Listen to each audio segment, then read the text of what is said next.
Salut à tous, à toutes, c'est Levano, j'espère que tout le monde va bien. Aujourd'hui dans cette nouvelle vidéo, je vais vous parler de quelque chose qui me tient énormément à cœur sur le sujet des diagnostics qui ont été posés par tous mes professionnels de santé qui sont à mes côtés. Et bien sûr, c'est des diagnostics qui sont fiables parce que clairement, j'ai mes résultats juste ici. Malheureusement, pour les résultats de prise de sang, je ne vais pas vous montrer à l'écran parce que il y a les coordonnées aussi médicales et les coordonnées perso. Vraiment, je ne vais pas avoir de problème. Mais je vais tout vous expliquer au niveau de tous mes problèmes de santé. Comment mes professionnels de santé ont pu bien diagnostiquer tous ces problèmes que j'ai au quotidien. Bien sûr, avant de débuter, j'aimerais juste que l'on m'écoute sur ce sujet-là. Si je vois malheureusement un commentaire du genre professionnel peut confirmer ce que tu racontes, désormais, c'est cela ce que je vais faire. Tout simplement, je bloquerai la personne définitive. Je ne changerai pas d'avis. J'espère que je me suis fait bien entendre. Je vous souhaite à tous, à toutes, un bon visionnage.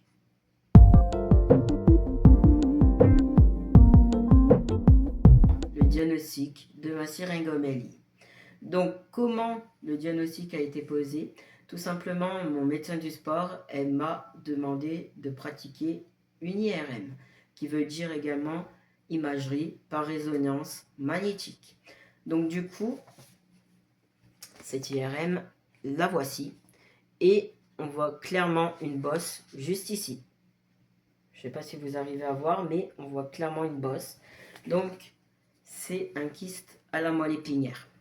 Donc, comment je suis cette syringomélie? Tout simplement grâce à une IRM pratiquée une fois par an.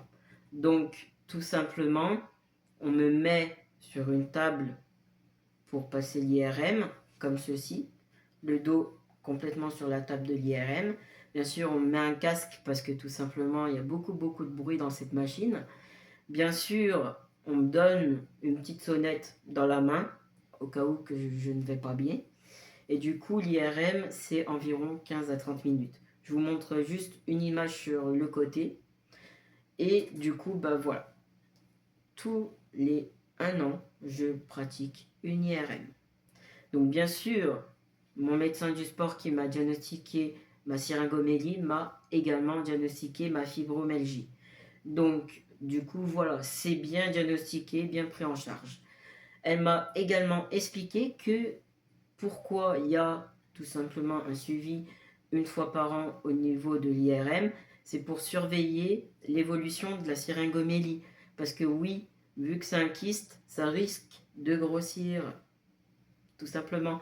Et à un certain moment, si ça prend trop de volume au niveau de cette syringomélie, de ce kyste à la moelle épinière, là, je suis obligé de passer sur une opération. Donc c'est un neurochirurgien qui doit opérer cet endroit-là pour enlever le kyste. Mais du coup, voilà, on surveille. Donc là, c'est stable, il n'y a rien à changer. Mais on surveille quand même cela. On va passer tout de suite sur le sujet du diabète. Donc il faut savoir que le 10 juin 2019, ma maman, elle m'a vu vraiment dans un piteux état, pas bien du tout, et j'étais prêt à faire un malaise. Je vous le garantis. Donc sans réfléchir, ma maman, eh ben, elle m'a emmené directement aux urgences.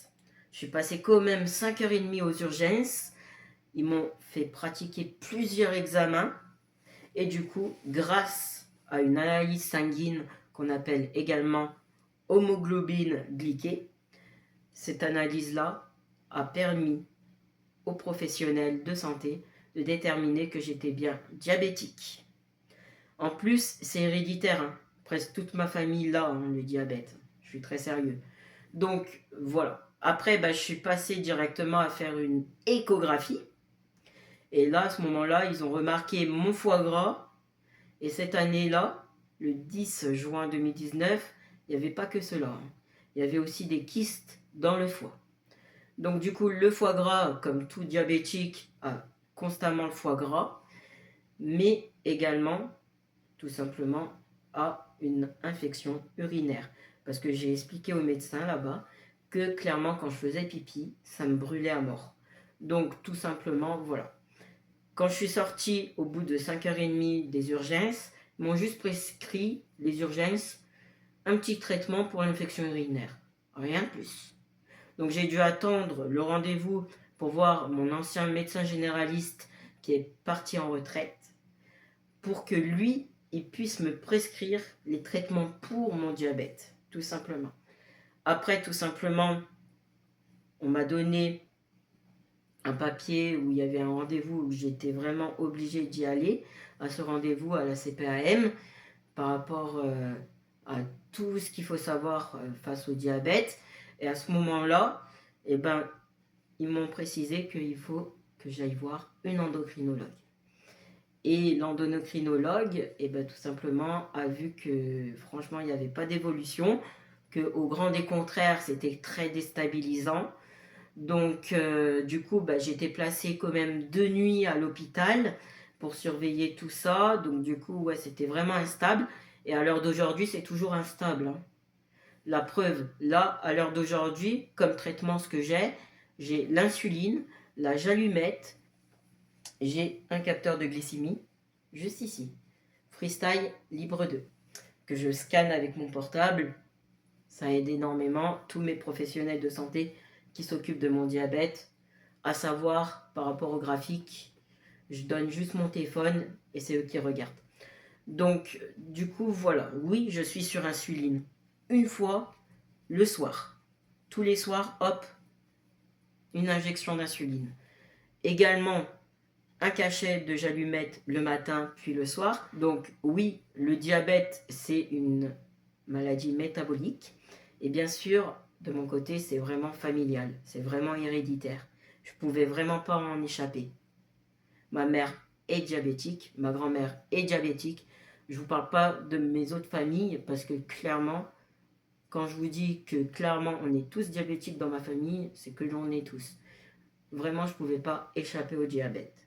Donc grâce à cela, c'est vrai que mon infirmière également, elle surveille au niveau de ma glycémie, mais c'est tout simplement pas très facile parce que tout simplement c'est très déséquilibré. Je vous montre une image sur le côté de ma vidéo, mais clairement vous voyez des moments comme ce matin, 0,91, impec, dans la norme.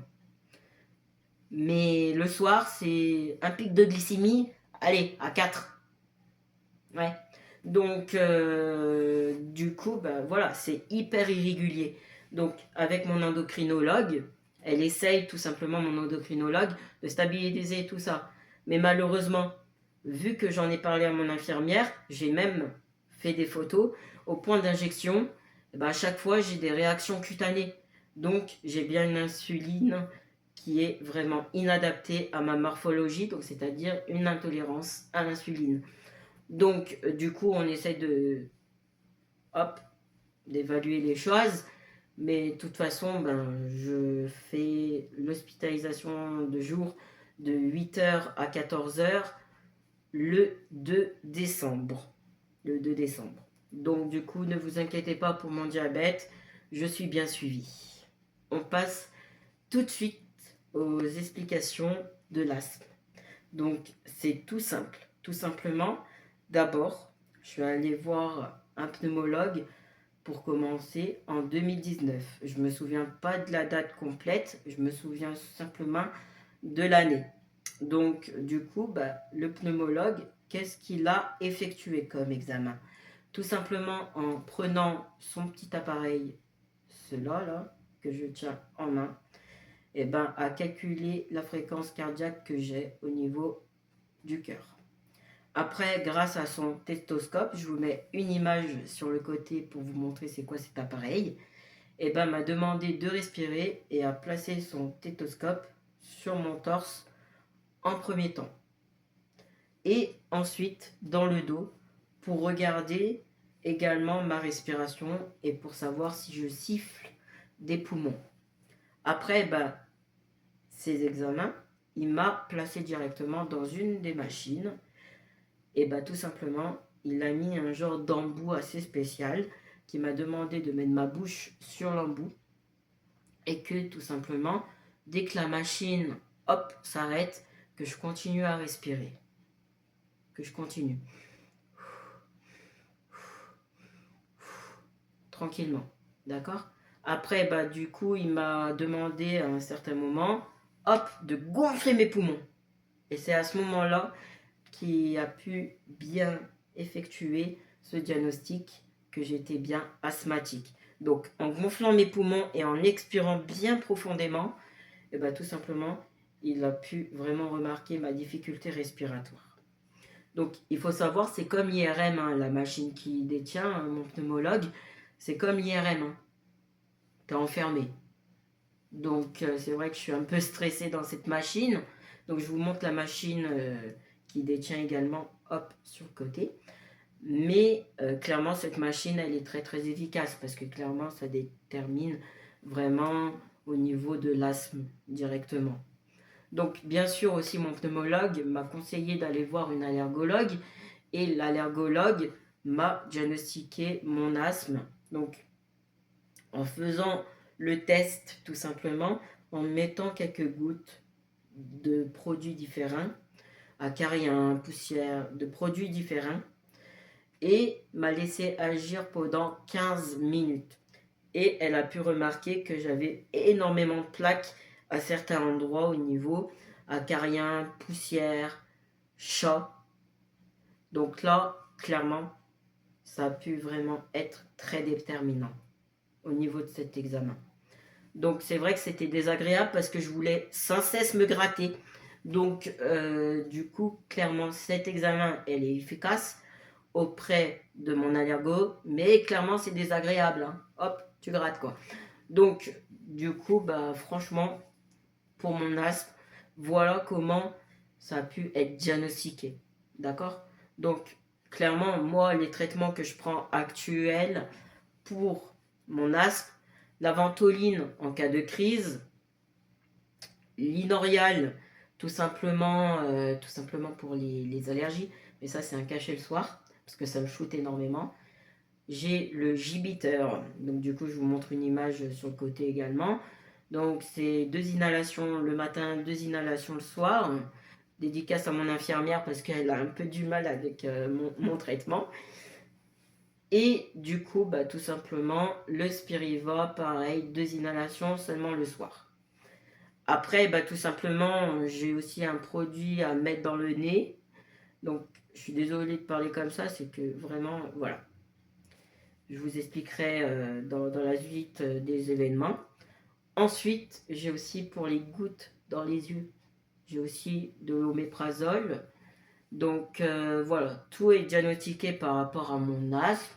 Donc, j'ai des traitements tranquilles, je fais avec et je continue de bien respecter la prise de mes rendez-vous avec mon allergologue, mon pneumologue. C'est pareil avec mon endocrinologue, avec mon médecin du sport.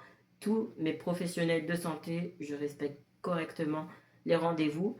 Et franchement, j'ai un agenda. Donc du coup, voilà, je suis bien organisé par rapport à ça. Allez, on passe tout simplement à mes problèmes articulaires, musculaires, ligamentaires. Donc, ces examens, c'est tout simplement simple, hein, et efficace.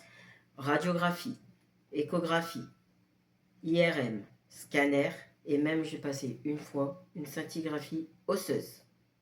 Donc, au niveau des poignets, le moindre petit mouvement de rien du tout, bam! Je vous laisse deviner, hein, d'accord? Mais j'ai vraiment une sensation à chaque fois que je retire mon attelle, hop, que mon poignet se déchire. Et c'est assez désagréable. Ensuite, il y avait une fois que j'ai même pratiqué, donc c'est mon médecin généraliste qui l'a pratiqué, 2 infiltrations, donc du coup c'est une aiguille qu'on injecte un produit juste ici. C'était vraiment très désagréable, je me suis même mis à crier, tellement que c'était vraiment désagréable. Donc du coup voilà, après par rapport en articulation, j'ai eu mes rotules. Mes rotules, c'est 2 subluxations. Donc, une subluxation à la droite, une subluxation à la gauche. Donc, les subluxations, je vous montre une image sur le côté, mais c'est les os, hop, qui part dans un mauvais sens, si vous voyez ce que je veux dire. Ensuite, j'ai eu à plusieurs reprises des entorses au niveau cheville. J'ai même eu des tendinites au niveau coude. Là, je vous montre le droit, mais c'était plutôt le gauche que j'ai eu des tendinites. Donc une tendinite, c'est en fait le tendon qui est inflammé. Donc voilà. Dans mon cas à moi, là en ce moment, par rapport à mon poignet, vu que j'ai la sensation de déchirement dans le poignet, là je vais pratiquer demain le 25 novembre 2025 une échographie pour déterminer si mes ligaments ou mes tendons ne sont pas touchés. Vu que je ressens vraiment cette sensation là quand je retire mon attelle, qui n'est pas forcément agréable. Donc voilà, je vais vérifier cela et le 27, je vois mon médecin du sport. Et du coup, je porte l'attelle juste pour stabiliser parce que si je l'enlève vraiment, hop, franchement, j'ai cette sensation assez désagréable et au moment de bouger, d'essayer de bouger de mon poignet, là, ça va plus. Là, je vous le garantis. Donc, vraiment, je suis très fragile au niveau des poignets, des articulations, des muscles, des tendons, des ligaments. Vraiment, je suis très, très, très, très fragile dans ces endroits-là. Et même dans une analyse sanguine, donc là, je ne l'ai pas hein, sur moi, là, je ne l'ai pas. Mais clairement, on m'a diagnostiqué que je manquais d'une vitamine qu'on appelle aussi vitamine D3. Et là, malheureusement, dans mon alimentation, il n'y a pas forcément la vitamine D3. Et même mon médecin traitant, à l'époque, lui qui est parti en retraite malheureusement, et bien tout simplement, c'est lui qui m'a dit, c'est soit tu manges des agrumes, soit c'est un traitement beaucoup plus efficace. Et c'est moi qui te le prescris. Donc, vous vous imaginez, hein, ampoule de vitamines, perfusion, tout le tralala, quoi. Voilà. C'est réfléchi à deux fois. Moi, je préfère manger des agrumes, quitte à me forcer, même si c'est désagréable, à manger des agrumes. Mais voilà, en tous les cas, ça, c'est diagnostiqué. Hop, je le fais pas exprès, c'est diagnostiqué. Cette vidéo est vraiment faite pour vous expliquer tous mes diagnostics de mes professionnels de santé qu'ils ont diagnostiqué de tous mes problèmes de santé. D'accord? Allez, on va passer au sujet de ma dépression. Donc les amis, voici le diagnostic qui m'a été diagnostiqué par ma psychiatre, ma dépression. Donc ma dépression, c'est tout simplement ma psychiatre qui l'a déterminée parce que tout simplement, au vu de ce que mes autres professionnels de santé qui sont à mes côtés ont pu remarquer, dont ma curatelle renforcée, et tout simplement, c'est à ce moment-là que j'ai été diagnostiquée par une dépression. Donc là, en fait, je prends un traitement pour ma dépression qu'on appelle la paroxétine. Donc c'est un antidépresseur. Donc ça m'aide énormément. Mais vraiment, je suis bien diagnostiquée avec une dépression. Allez, on passe tout de suite sur le diagnostic de mon TSA. Donc les amis, voici comment j'étais diagnostiquée avec mon TSA, dit aussi trouble du spectre autistique.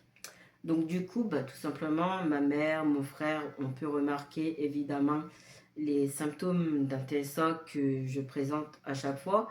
Quand je suis pas bien, hop, je me tape dessus. J'ai beaucoup de symptômes d'un TSA. Donc du coup, le centre de diagnostic TSA ont confirmé que vraiment je suis atteinte d'un TSA, mais c'est vraiment très long d'avoir un rendez-vous avec eux. Mais clairement, oui, je suis atteint d'un TSA. Donc pour ça, je détiens, parce que je ne supporte pas le bruit qui est très fort, un casque anti-bruit. C'est pas un casque de musique, hein, d'accord? C'est pas un casque de chantier, c'est un casque anti-bruit pour les personnes autistes. Hop, comme ça, on n'entend pas vraiment le bruit qui est autour. Donc voilà, cela m'a été prescrit par contre par ma psychiatre. Donc du coup, voilà, moi au quotidien, c'est vrai que c'est pas facile pour ma mère parce qu'elle ne sait pas ce que c'est le TSA. Mais c'est mon frère qui gère cela en attendant que j'ai enfin le rendez-vous avec le centre de diagnostic TSA. Parce que vraiment, c'est très long, il faut plusieurs années. Mais j'ai vraiment le centre de diagnostic TSA à mes côtés. On passe directement, hop, à mon audition, aux explications. Comment le diagnostic de ma perte d'audition a été diagnostiquée. C'est tout simple. Je suis allée voir mon ORL et grâce à son examen, donc elle m'a mis un casque, hop, sur mes oreilles. Et le test est simple. Tout simplement, en premier temps, elle me fait écouter des mots et je dois répéter les mots. Et si j'entends pas le mot qui a été dit par rapport à la machine, là, j'ai le droit de rien dire. C'est que tout simplement, j'entends pas. Ensuite, tout simplement, elle a passé au niveau également le même examen. C'est tout simplement quand j'entends un bip, bip, bip, bip, là, je dois lever la main. Et si je l'entends pas, hop, je dis rien. Après, tout simplement aussi, à l'époque aussi également, elle a vérifié grâce au testoscope. Je mets l'appareil là sur le côté.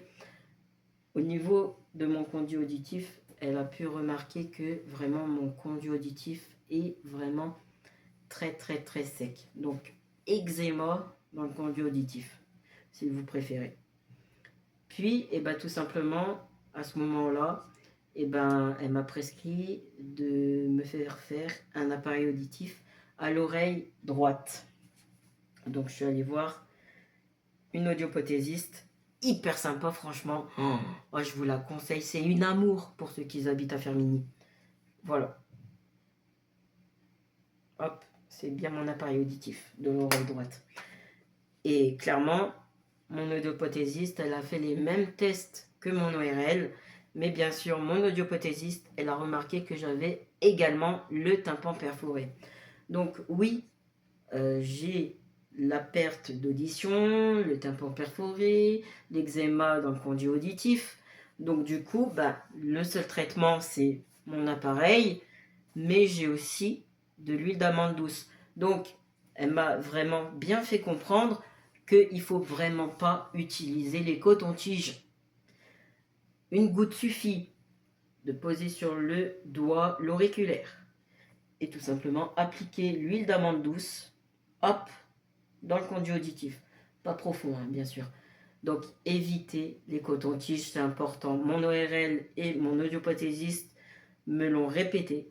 N'utilisez vraiment pas les cotons-tiges. Parce que clairement, après, vous allez finir en otite. Et c'est ce que j'ai fait l'année dernière. Tout simplement, j'ai fait cette bêtise-là. J'ai pris un coton-tige, hop, j'ai voulu nettoyer mon oreille, boum, une otite. Et je peux vous dire, ça fait très très mal une otite. Donc voilà, en tous les cas, j'espère que ces explications des diagnostics que j'ai été vraiment bien diagnostiquées parmi tous mes professionnels de santé qui m'entourent vous a fait comprendre que oui, je suis réellement avec plusieurs problèmes de santé que je n'invente pas. Et j'espère vraiment de tout cœur que ça a rentré dans une oreille et que ça n'a pas ressorti par l'autre. J'espère bien de m'avoir bien fait entendre parce que clairement, je ne vais pas le répéter. C'est très sérieux, c'est très sérieux. Oui, je suis malade, mais j'essaye de vivre ma meilleure vie malgré mes maladies. On passe à la dernière étape. Je vais vous expliquer mes opérations que j'ai effectuées. Donc ma première opération que j'ai dû effectuer, c'est tout simplement l'opération de mes yeux. Donc pour vous préciser, pour moi, c'était une malformation que j'ai eue à la naissance. Tout simplement, en fait, mes cils, ils n'étaient pas sortis de mes yeux. Déjà, clairement, là, je suis clair là-dessus. Donc les symptômes que je présentais, c'était tout simplement les yeux complètement gonflés et complètement rouges. Mais les deux yeux. Donc si on ne m'opérait pas à l'âge de 10 ans, je devenais aveugle. C'est pour ça que grâce à cette opération que j'ai dû effectuer par mon plus petit âge, d'accord, je vous laisse imaginer, et tout simplement, grâce à cela, hop, je peux à nouveau voir. C'est magnifique le monde, hein, malgré tout ce qui se passe à l'heure d'aujourd'hui. Donc, à l'heure d'aujourd'hui, je dois porter des lunettes. Lunettes de vue, lunettes de soleil. Donc, mes lunettes de vue, je dois porter mes lunettes de vue continuellement. Donc, c'est-à-dire quand je regarde les écrans, quand je regarde, quand j'ai envie de lire, par exemple, et au quotidien. Donc, tout le temps sur le nez, ces lunettes-là, les lunettes de vue. Mais têtu comme je suis, je les pose et je les oublie de côté. Et je préfère mettre mes lunettes de soleil. Pourquoi? Parce que tout simplement, j'ai précisé à ma conjointe, donc du coup à ma chérie si vous préférez, j'ai précisé à mon petit frère, j'ai précisé à tous ceux qui me soutiennent, à tous ceux qui m'aiment, à tous ceux que j'aime également, d'accord? J'ai précisé à beaucoup de monde qui sont autour de moi que clairement ce qui me dérange, c'est la couleur de mes yeux. Et du coup, ils m'ont dit, mais arrête Léo, t'as de super beaux yeux. Et mon petit frère, il a remarqué cela. Au soleil, j'ai les yeux qui deviennent un petit peu verts. Mais je ne sais pas pourquoi, je déteste la couleur des yeux que j'ai. Je sais que j'ai de la chance d'avoir pu avoir cette chance-là de revoir à nouveau. J'ai pu avoir cette chance-là, malgré l'opération, j'ai pu vraiment avoir cette chance-là de retrouver la vue. Mais j'aime pas ma couleur de yeux. C'est pour ça que je porte continuellement mes lunettes de soleil à la place des lunettes de vue. Simplement. Et du coup, en fait, l'opération, c'était quand j'étais vraiment tout petit, à mon plus jeune âge. Et c'était vraiment ma grand-mère qui m'a accompagné à la clinique, qui m'a surveillé, voilà, qui m'a donné vraiment cette force-là que j'avais besoin. Donc, car tout simplement, ma mère, elle avait attrapé la grippe. Donc, elle a dû rester bien au chaud, voilà, la grippe. Et mon père, lui, il était plutôt préoccupé par son travail. Donc, c'était vraiment ma grand-mère paternelle qui s'est occupée de moi. Donc, quand j'ai fini l'opération des yeux, à ce moment-là, ben, je suis retournée chez ma grand-mère pendant un certain temps. Et du coup, ben, en voulant aller aux toilettes, et ben, tout simplement, je me suis avancée. Et je savais où c'était, hein. Je me suis entraînée clairement à avoir les yeux cachés. Essayez de faire le test chez vous. Mettez vos mains comme ceci et vous verrez que vous n'allez pas y arriver à voir quelque chose. Voilà. Ben, c'était la même chose. Bon, je me suis vraiment entraînée à remarquer, hop, où se trouvent les pièces. Et clairement, ben, quand je me suis avancée vers les toilettes, bam, je me suis cognée, je suis allée voir ma grand-mère et j'ai dit mamie bobo, mamie bobo. Donc cela, ça m'a fait rire. J'ai ce super souvenir avec ma grand-mère, hein. Donc du coup, bah voilà, c'est ma grand-mère qui m'a aidé. Après, bah, tout simplement quelques jours plus tard, et ben il y avait mon ophtalmo qui est venu et du coup pour me retirer un cache-œil parce que l'autre il n'était pas complètement guéri grâce à l'opération.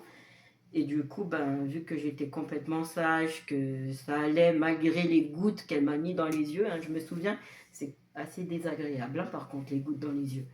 Et du coup, bah, tout simplement, elle m'a passé une cassette, vraiment une cassette rigolote, parce que c'était l'histoire d'un singe, et c'est vraiment rigolo cette histoire-là.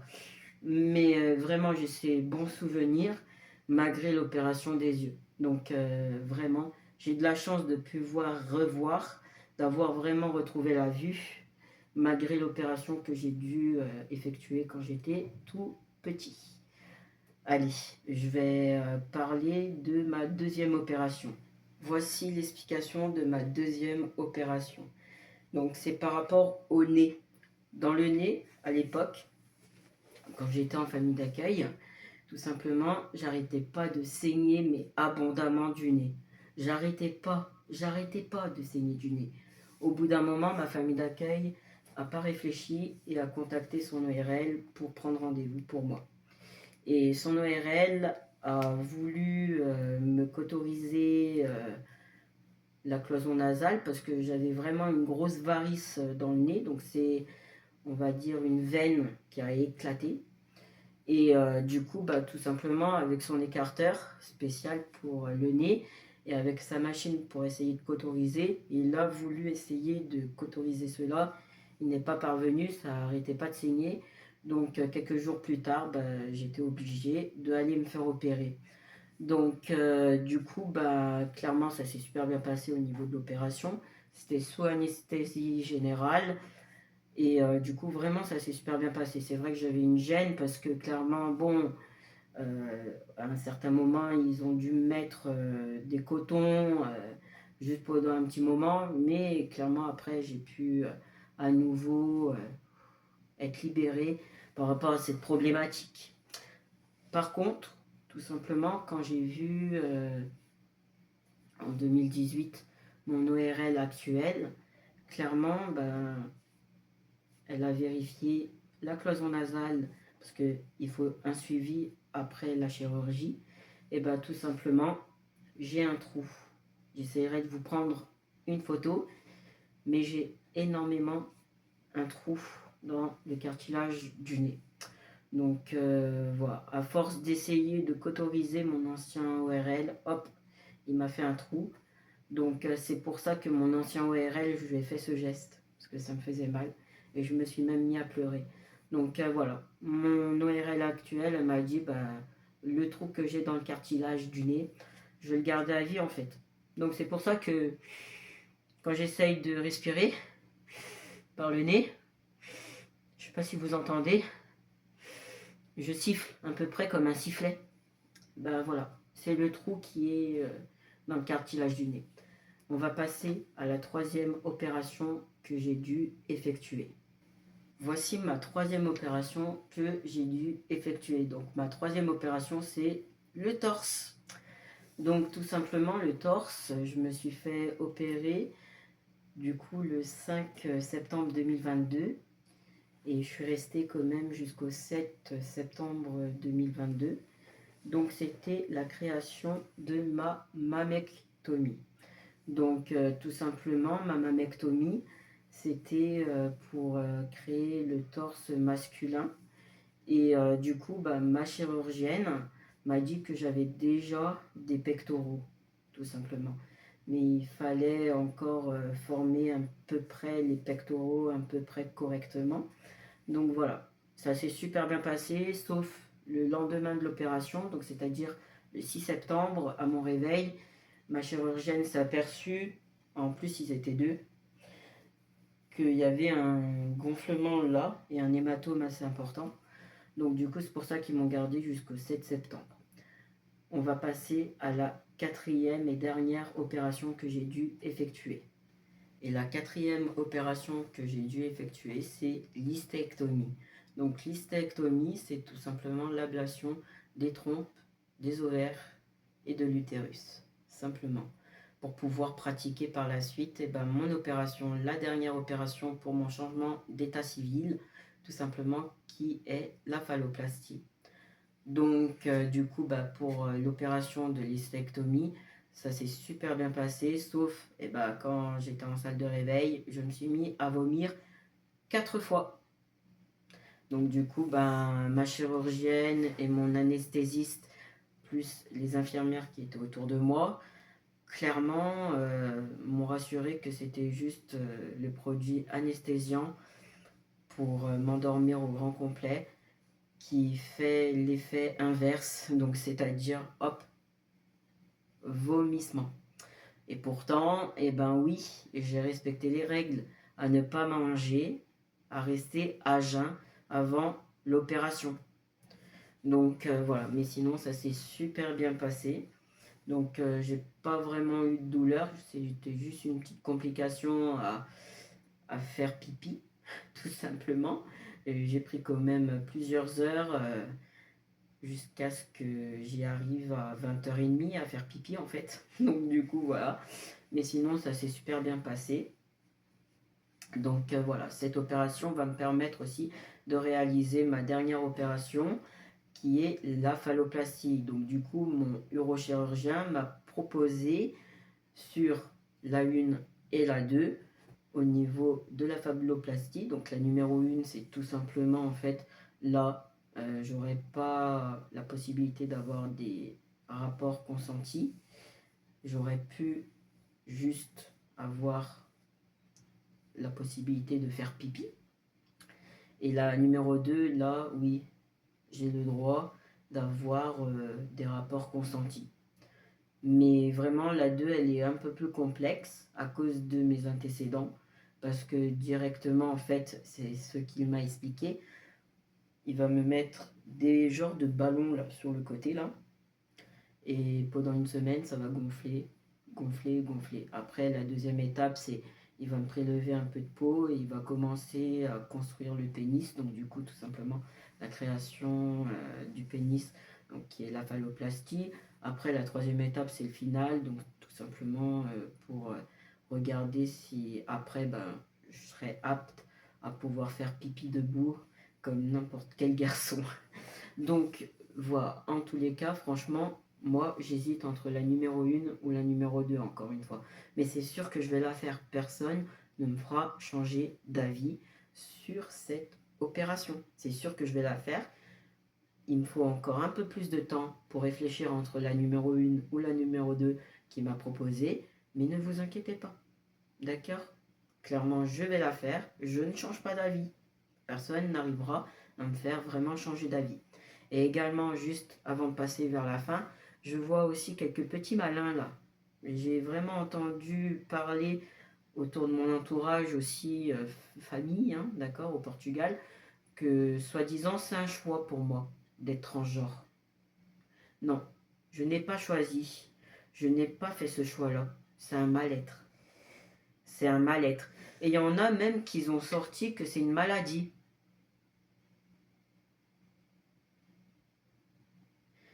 C'est l'homophobie et la transphobie qui est une maladie. Il y a un traitement que je vous mets une image sur le côté. Je suis désolé d'être cash, mais ça existe vraiment. L'homophobiole, d'accord? C'est l'homophobie et la transphobie qui est vraiment une maladie. Et c'est même puni par 3 ans d'emprisonnement et 45 000 euros d'amende. C'est une discrimination. Donc voilà, clairement, j'espère que cette vidéo vous aurait plu. On se retrouve pour la fin. Merci à tous, à toutes d'avoir visionné cette superbe vidéo. J'espère que ça aurait plu à tous mes professionnels de santé, à tous mes abonnés les plus fidèles, à tous ceux qui m'aiment, à tous ceux qui me soutiennent, à tous ceux que j'aime également, à toute ma famille de cœur, à toi ma très chère bien-aimée que j'aime de tout mon cœur, ainsi qu'à toute ta petite famille. Donc, j'espère de tout cœur que ça vous aurait plu. Pour venir me soutenir comme vous le faites souvent, n'hésitez pas à venir lâcher un like, à venir vous abonner, activer la cloche de notification, à partager autour de toi, à commenter pour me soutenir, à commenter tes prochaines idées de vidéos que tu souhaites que je réalise. Et ne vous inquiétez pas, je reviens très prochainement pour de nouvelles aventures. Je vous fais plein de gros bisous. Ciao, ciao.